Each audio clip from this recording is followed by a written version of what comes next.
Hello and welcome back to the Becoming Relentless podcast.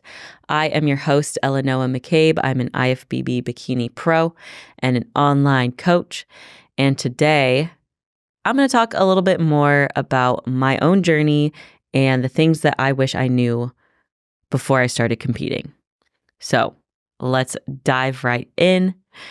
As most of y'all know, I have been competing for a long time, 7 years. And fun fact, the average length of time that a female competes is 3 years. So if you've been competing for 3 or more years, you've already beat the average. And I think that that is incredible. Before I ever started competing, I wouldn't say that I wasn't into fitness, but I definitely was not consistent. I didn't start weight training until college, so probably 2015. And even then, I wasn't training the way that like a bodybuilder actually trains. So it was more so I would go to my rec center and I would do like group fitness classes, which are amazing. Don't get me wrong. Like I love a little group fitness class, but it wasn't exactly consistent or in alignment with what I really wanted. So I used to wake up really early. I would go do a group fitness class at 5 a.m. And then I'd come back, get started with my day, go to the dining halls or go get breakfast somewhere. And I really didn't have a good grasp of like proper nutrition, proper training, what it looked like to really take care of yourself in a way that was going to get me closer to my goals. So when I was in college and I was kind of going through all of these learning curves, I kind of wish that I had somebody who would have taught me all of the proper ways to train and diet and eat. And so that is what I'm hoping to relay to everybody today is the things that I wish I would have been told before I started competing.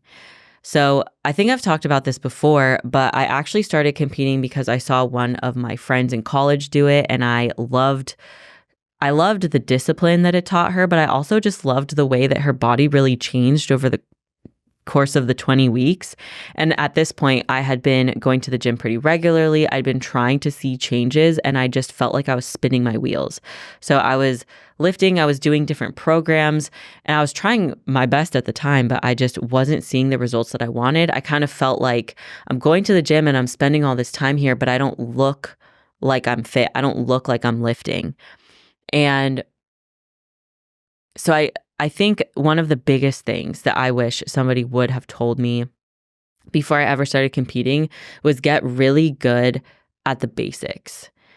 And what I mean by basics are the bread and butter compound movements. So things like squats, deadlifts, bench, lunges, leg press, shoulder press, the big basic movements that everybody knows about. Everyone knows those lifts.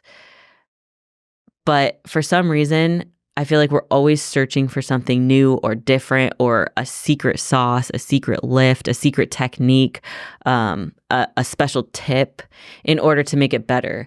When really at the end of the day, a leg press is a leg press. A squat is a squat.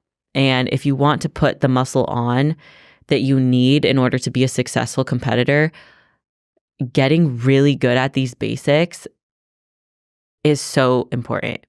Being able to not only have good form, but be strong, be able to increase intensity, using time under tension, pause reps, different sorts of set structures. So drop sets, rest pause sets, all of those different things with the basic compound movements are going to take you further than anything else.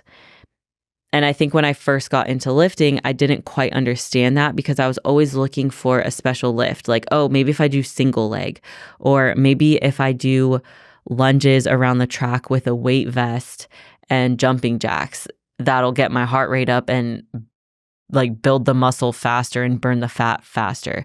There is no faster. Like you're not going to get to the place you want to be by skipping steps. You really just have to get good at the basics. And this is kind of like a note to me, like this is a note to my younger self, really. So I'm not trying to attack anyone or come at y'all at all, but just knowing that the basics will serve you and take you further than anything else is a point that I can't overstate. It's just, don't skip the steps to try to get somewhere faster. It's not going to work out that way. And so if I had like one big piece of advice for anyone out there who wants to compete, who wants to get fit, change their life, training is truly one of the most important pillars there, because training is within your control. You can control the exercises that you do, the sets that you do, the reps that you do, how far you take your sets. You control when you stop the set. You control going to failure. You control that. So just understanding that training is such a big driver of your physique progress, and then also understanding that it doesn't have to be fancy. You don't need a big fancy gym. You can train at an apartment gym. You can train at your garage home gym. You can train at home with dumbbells, doing these compound lifts and finding ways to challenge that muscle time and time again and make amazing progress. I really wish somebody would have told me that, because back in the day when I was learning how to lift, I thought doing fancy schmancy single leg kick back reverse hyper extensions were what was going to get me big glutes. And that's not to discount accessory work, but if I would have focused more on squatting or deadlifting, I might have gotten further than now. But again, these are kind of things that you have to learn in time anyways. I'm just hoping to save y'all a little bit of time and give you something to mull over. You can take it or leave it, by the way. Now, the second thing that I wish I would have known before I started competing was that there is no rush, that the stage is always going to be there, and that it's not worth sacrificing certain things just to get to stage. So what I mean by that is, when I started competing, I was in college. I was already working 2 jobs. I was paying for my housing, my food, my car, going out, having fun. All of that I was paying for. And in order to live the lifestyle that I wanted to live, I had to have the 2 jobs, right? And then I started wanting to compete. And so I hired a coach. The coaching fees were one thing, but the increase in my grocery bill, because I needed to buy only certain kinds of food and honestly huge amounts of it. At one time, I was eating 6 eggs a day. I think I've told y'all about that before. 6 eggs a day. That just, it wasn't terrible, but looking back, I just, why was I doing that? That's excessive. Anyways, my point is, all of these things started to add up, and I was in college, right? It's not like I'm rolling in a stable income. Like, my income was based off of the shifts that I was working. So when I started competing and I was getting more and more tired, I wasn't able to pick up as many shifts as I wanted. So then my income started to go down. Well, all of y'all know, because we've talked about it before, competing is expensive. So what did I do? I put it all on a credit card. And it's kind of embarrassing to admit this, but I put myself in debt in order to get to stage. I put myself in such severe debt that after my show, I couldn't afford rent. And luckily at the time, I was actually living in a house and I wasn't on the lease. And my roommates were incredibly understanding. Shout out to the boys. But that's embarrassing and very stressful. It's something that I look back and I'm like, why did I do that? Because not only did I come off of the show high, like not having any money, not having any energy, so like work was still kind of slow, but now I have this extra layer of stress where it's like, yeah, I'm here to go to school and earn a degree, but now all of a sudden I don't have any money. That's not fun. If you can't pay rent and you can't buy groceries and you absolutely cannot go out to eat and go out to get drinks with your friends after just spending a long time in prep, like that's not fun at all. In fact, it was pretty miserable.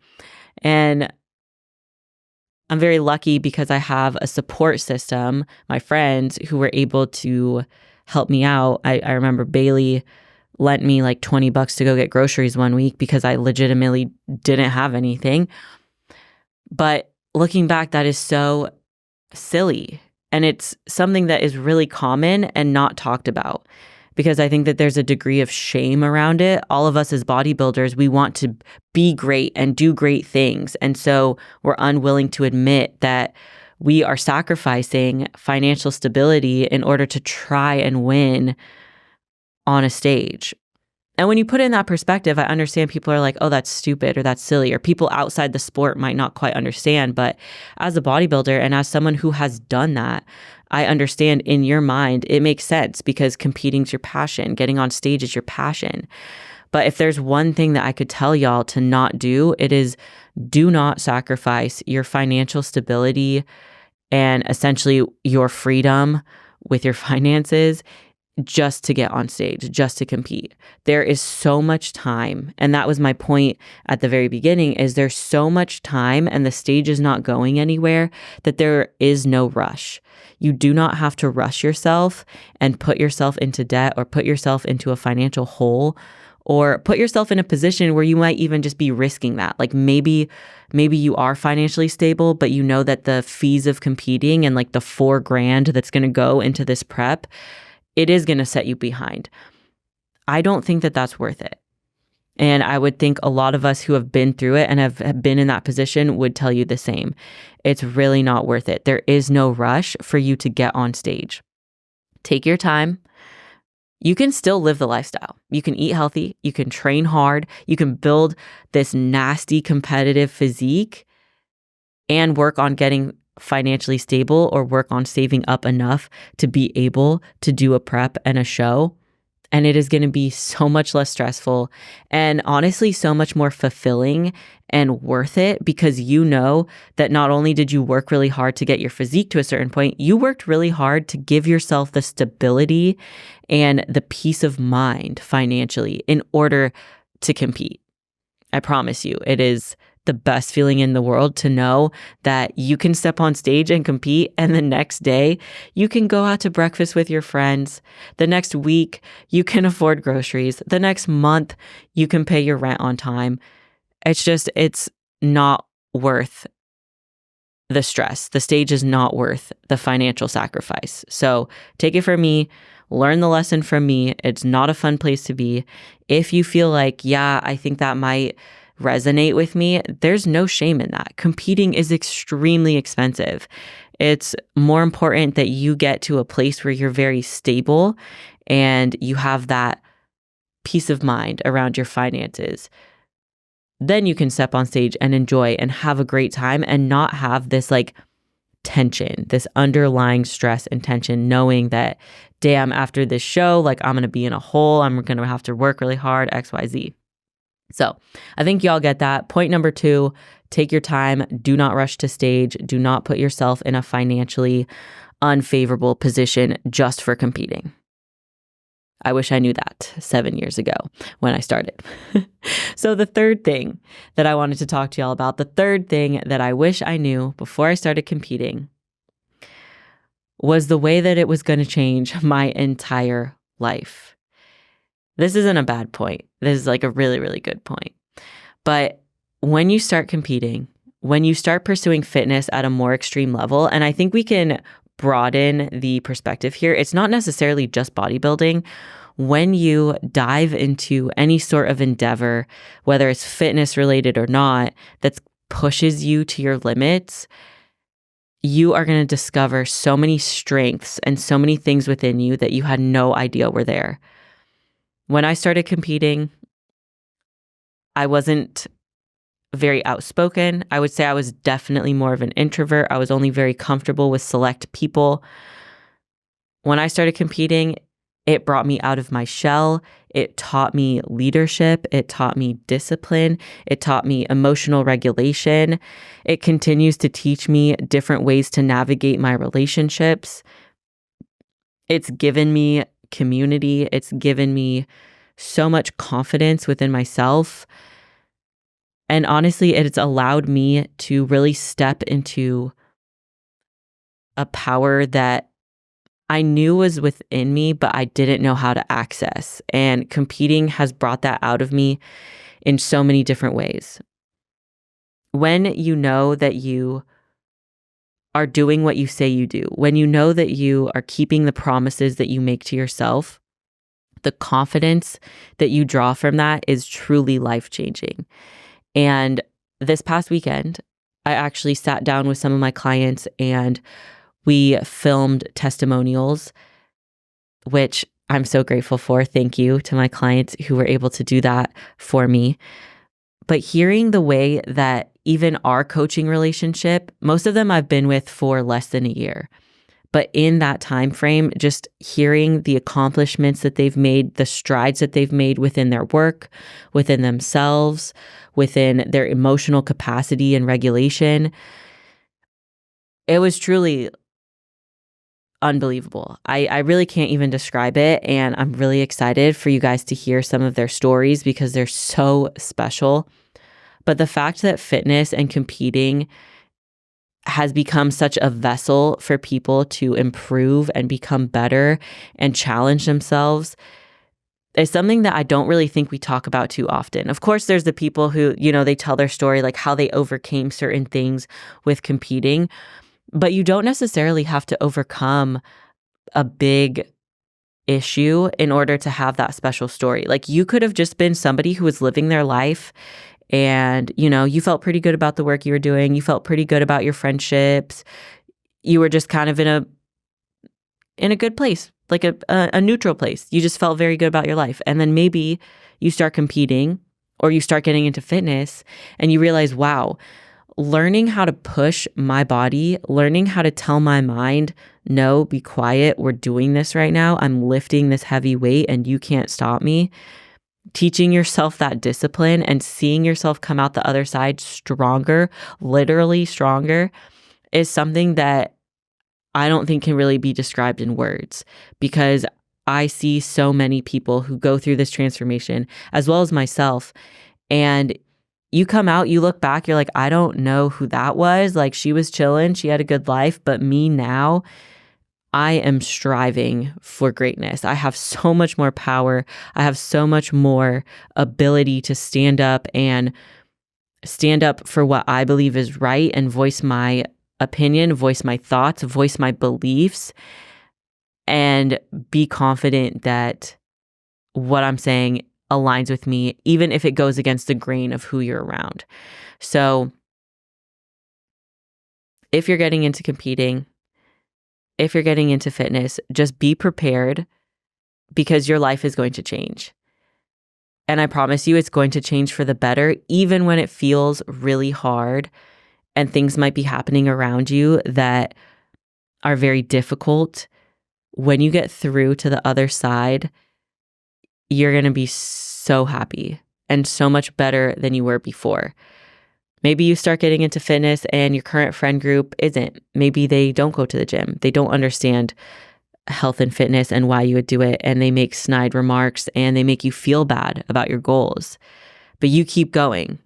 I promise you, you are going to find people who want to see you succeed, who want to see you achieve whatever dreams you've set for yourself, whatever goals you have, whether it's inside or outside of the gym, your people will flock to you. So the changes, while hard, because it's always hard to change friend groups, to change communities, to change environments. Stick with it, stick through it, have your own back, and understand that you will start to attract people into your life that do want the best for you, that are able to see you and accept you and value you for the change that you're trying to make. And that's not to say that every time you go through, a fitness journey or every time you start competing, that everyone's going to experience this radical shakeup, but it is something to be aware of. And if that's not you, if you got into fitness, if you got into competing and your friends and family were so supportive, loved you every step of the way and accepted you, that is true love. Like that is true acceptance. And you're incredibly lucky to have those people around you because odds are you're inspiring them to make the change. It might have been you who started out going to the gym and now your sister goes with you. Now your mom goes with you. Now your brother-in-law wants to go with you. It's so, so amazing to see how that can happen and how you making the choice to change your own life helps impact others. So if you're getting into competing, even if you're just starting a fitness journey, realize it is going to change your life. It is going to tangibly change your life in more ways that you probably even realize. So just buckle up and be ready for that. Because if Noah 7 years ago saw me today, she'd be like, there's no way fitness did this for you. There's no way bodybuilding did this for you. And it did. It really did. The whole reason that I'm here right now in this moment, in this studio in Austin, Texas, is because of bodybuilding. So you really never know what doors are going to open, what opportunities could come your way from committing to making a life change, whether that is fitness, whether that is competing. Just know when you make that choice, you have just kicked off an exciting new path and journey. And there's so many changes coming your way, but I believe in you. I know you can handle them. And I'm super excited to hear y'all's stories and any feedback that you guys have, especially with this episode. If there's anything in here that surprised you or you want to chat with me about, feel free, comment, DM, hit me up on either Instagram on my page, Noa McCabe IFBB Pro, or Becoming Relentless podcast on IG. The DMs are always open. I love chatting with y'all. But I hope that today you guys learned some new things. You guys have some takeaways to think about. But those things that I wish I knew before I started competing, it would have just made the process, one, easier probably, and two, way more exciting because I would have known what I had coming. But I'm glad that I didn't. But now y'all know. Y'all know that you have some big changes coming. Stick to the bread and butter, stick to the basics, compound training movements, and don't rush the process, especially when it comes to finances in competing. So hopefully you guys enjoyed this episode. Another shorter one, but I promise I have more coming y'all way. If you need anything from me, feel free to DM. I would really, really appreciate if you guys could like this, comment, share it, send it to people who you think would resonate with it or who you think would love the podcast. It really helps me get more impact out there. And in the end, it'll also help me with putting on really cool live events for y'all, which is something I'd love to do this year. So the more eyes that we can get, the more streams, the more exposure, the more helpful it is for me to be able to serve you guys.